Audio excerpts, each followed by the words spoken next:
कांग्रेस घरे बीजेपी केन आड़े सुतरौछे राजनीति।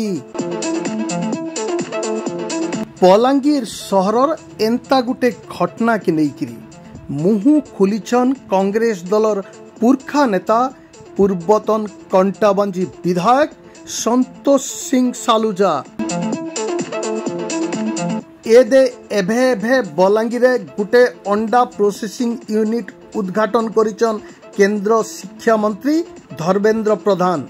सेथिफेत इ कार्यक्रम थी सामिल थिले ओडिशार स्वास्थ्य मंत्री डॉक्टर मुकेश महालिंग, कंटाबांजी विधायक लक्ष्मण बाग और टिटलागढ़ विधायक नवीन जैन। इने असल कथाटा हैला जेन अंडा प्रोसेसिंग यूनिट के केंद्र मंत्री श्री प्रधान उद्घाटन करिछन सेटा हुचे कांग्रेस दलर हेवी वेट नेता पूर्वतन मंत्री नरसिंह मिश्रंकर पुओ समरेंद्र मिश्रंकर फार्म। समरेंद्र मिश्र आघनु कांग्रेस आडू सांसद प्रार्थी हेइथिवार बेलके गला खेपी कांग्रेस फालू बलांगीर निर्वाचन मंडली थी विधायक प्रार्थी भावे बने बरकसेर उठी थिले।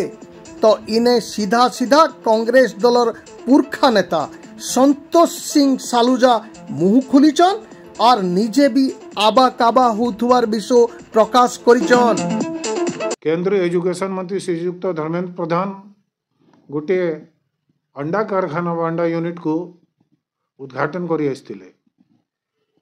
आश्चर्यर कथा मान्यवर एजुकेशन मंत्री जदि एजुकेशन रो संस्था बा बलांगीर जिला बा ओडिशा रो जे कोनोसी एजुकेशन बा शिक्षा बा इडूर संस्था को उद्घाटन करी आसिथिले मु भाबुछि सुंदर दिसी थांता।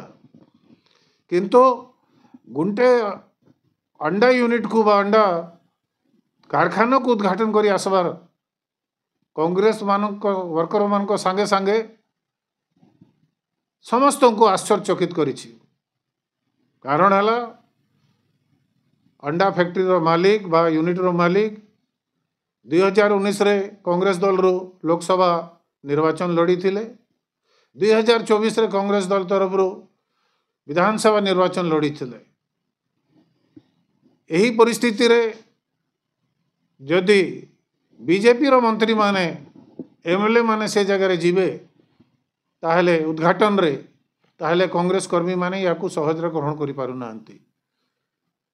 कांग्रेस कर्मी मान को ये कार्य द्वारा निश्चित भाव रे डिमोरलाइज होबार बहुत संभावना रही एवं से माने आश्चर्य करुछन्ते ये बोली घटना केमती घटिला। ये सबू कथा को ये अंडा कारखाना उद्घाटन को कांग्रेस कर्मी माने बा जनसाधारण या को भल दृष्टि रे देखु नहंती कि को भलिया राजनीतिक हैला बोली। ए भलिया राजनीतिक को सबे कांग्रेस कर्मी एवं जिलार लोक माने